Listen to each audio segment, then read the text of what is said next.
keeping quiet. So let's begin this particular poem. It goes like, now we will count to 12 and we all keep still. यहाँ पर poet कहता है कि अभी हम लोग ना 12 तक कर काउंट करेंगे, फिर हम सब लोग शांत हो जाएंगे। यहाँ पर 12 का मतलब क्या है? 12 का मतलब है कि जैसे कि एक घड़ी में 12 घंटे होते हैं, एक साल में 12 महीने होते हैं, वैसे ही कीपिंग क्वाइट में जो ये वर्ड है उसके अंदर भी 12 अल्फ़ाबेट्स हैं। पोइट हमें बता रहे हैं that what is importance of peace in life. Now let's begin the second line. For once on the face of the earth let's not speak in any language. Poet कहता है कि पहली बार इस अर्थ की हिस्ट्री में पहली बार ऐसा होगा कि हम किसी लैंग्वेज में बात नहीं करेंगे। यहाँ पर पोइट ये बोलता है कि लैंग्वेज एक बैरियर है जो कि काइंड ऑफ ऐसी बैरियर क्रिएट करता है that should not be there. Poet ये कहता है ना कि ऐसा इमेजिन करो that there are two people and they are from different states and both of them knows different languages. हो सकता है कि वो लोग अच्छे से कम्युनिकेशन ना कर पाएँ बिकॉज ऑफ द लैंग्वेजेस। आगे हमको पोइट ये बोल रहे हैं ना कि let's stop for 1 second and let's not move our arms so much. यहाँ पे पोइट कह रहे हैं कि हमें लाइफ में थोड़ा सा रुकना चाहिए and we should kind of analyse the things in life and because हम जब भी अपने आर्म्स को मूव करते हैं ना, we always kind of do damage to the environment. हमें डैमेज नहीं करना है, हमको क्रिएशन करना है। हमको वेपन्स वगैरह का यूज़ नहीं करना चाहिए, क्योंकि जब भी हम वेपन्स का यूज़ करते हैं हम लोग हमेशा वॉर क्रिएट करते हैं और हम लोग वेपन्स यूज़ करके डैमेज करते हैं नेचर को। वो नहीं करना चाहिए और हमको थोड़े समय के लिए रुकना चाहिए और अपने आप को समझना चाहिए, एनालाइज करना चाहिए। That is what is said in this 2 lines. आगे पोइट बोलता है कि it would be an exotic movement without rush, without engines. Poet ये बोल रहे हैं ना कि एक ऐसी मूवमेंट जब हर एक इंसान ना शांत रहेगा, हर एक इंसान चुप रहेगा, क्वाइट रहेगा, तो जो वो मूवमेंट होगी ना बड़ी एक्जोटिक मूवमेंट होगी। एक्जोटिक का मतलब है बड़ी वंडरफुल मूवमेंट होगी, बड़ी अमेजिंग मूवमेंट होगी वो, जहाँ पे कोई भी रश नहीं होगा, कोई इंजन्स नहीं होगा। यहाँ पे इंजन्स का मतलब है कि एक्टिविटीज़, किसी भी तरह की कोई एक्टिविटीज़ नहीं होंगी, कोई रश नहीं होगा, ठीक है। जो मूवमेंट क्रिएट होगी इसके बाद बड़ी पीसफुल होगी एंड वो मूवमेंट बहुत ब्यूटीफुल होगी। This is what is conveyed in these lines. We would all be together in a sudden strangeness means हम लोग सारे इकट्ठे रहेंगे और वो एक काइंड ऑफ सडन स्ट्रेंजनेस होगा, एक न्यू एक्सपीरियंस होगा। Fisherman in the cold sea would not harm whales. Definitely सी बात है, जब सब इंसान शांत रहेंगे, चुप रहेंगे ना, कोई भी एक्टिविटीज़ नहीं करेंगे, तो फिर जो नेचर है वो भी बिल्कुल कंजर्व रहेगा, नेचर को भी कोई हार्म नहीं करेगा। जैसे कि जो फिशरमैन है जो कि फिशेस को किल करके, वेल्स को किल करके जाके सेल करता है, वो भी ऐसे काम नहीं करेगा। And the man gathering salt would look at his hurt hands. इसका मतलब ये है कि जो इंसान नमक इकट्ठे करता है ना, उसके जो हाथ है ना बहुत ज़्यादा डैमेज हो जाते हैं। अगर सभी इंसान ना शांत रहेंगे, चुप रहेंगे, सारे इंसान कोई एक्टिविटी नहीं ना करेंगे, तो वो भी इंसान जो अपने हाथों को ख़राब कर रहा है सोल्ट गैदर कर करके, वो भी इंसान रुकेगा और अपने हाथों को देखेगा कि मतलब उसने अपने हाथ को कितना डैमेज कर लिया हुआ है। इसका मतलब ये है कि हमें अपनी सेल्फ इम्पोर्टेंस और हमें अपनी हेल्थ की केयर करनी चाहिए। This is what is said in these lines. Those who prepare green wars, wars with gas, wars with fire, victory with no survivors but put on clean clothes। जो first line है those who prepare green Wars, इसका मतलब है कि जो इंसान पेड़ वगैरह काटते हैं, जो इंसान डिफॉरेस्टेशन करते हैं, उन लोगों को वो काम नहीं करना चाहिए because it is something that is not in the favour of the nature. Wars with gas, wars with fire, victory with no survivors. Imagine करो कि दो कंट्रीज़ है, दोनों कंट्रीज़ फाइट कर रही हैं, they are kind of throwing the nuclear bomb on each other. Then अगर एक कंट्री जीत भी जाती है ना दोनों में से, तो कोई फ़ायदा ही नहीं है बिकॉज दोनों कंट्रीज़ का ही नुकसान होता है। And moreover victory with no survivors. What is the benefit of kind of winning?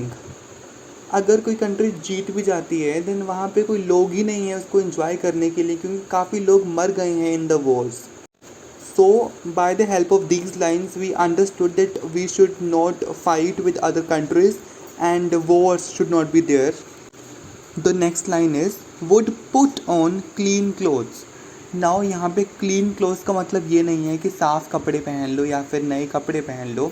यहाँ पे जो clean clothes का मतलब ये है कि जब इंसान रियलाइज़ कर लेगा what is importance of peace and silence in life, then एक new chapter of life start हो जाएगा.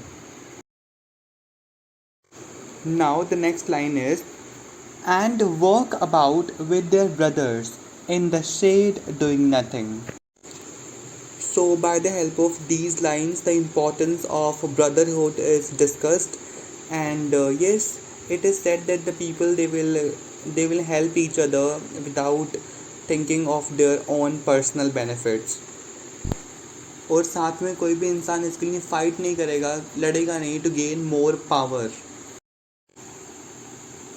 What I want should not be confused with total inactivity. Life is what it is about.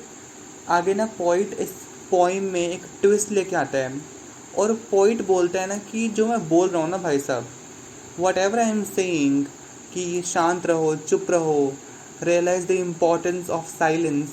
Poet बोल रहा है ना कि इसका मतलब ये नहीं है कि अपने आप को मतलब एकदम इनएक्टिव करके बैठ जाओ या फिर अपने आप को पूरा लेज़ी करके बैठ जाओ.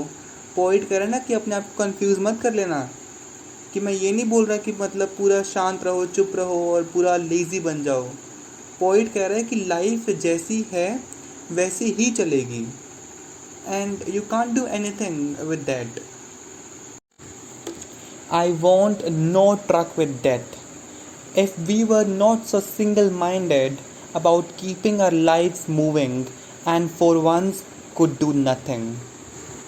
आगे पोइट ये बोलते हैं ना कि मैं ये नहीं चाहता भाई साहब कि मैं एक ट्रक खड़ा कर दूं जिस ट्रक में ना बस एक इनएक्टिव और या फिर वी कैन से दैट पूरे लोग भरे हुए हैं जो कि पूरे लेज़ी हैं, पूरे इनएक्टिव हैं.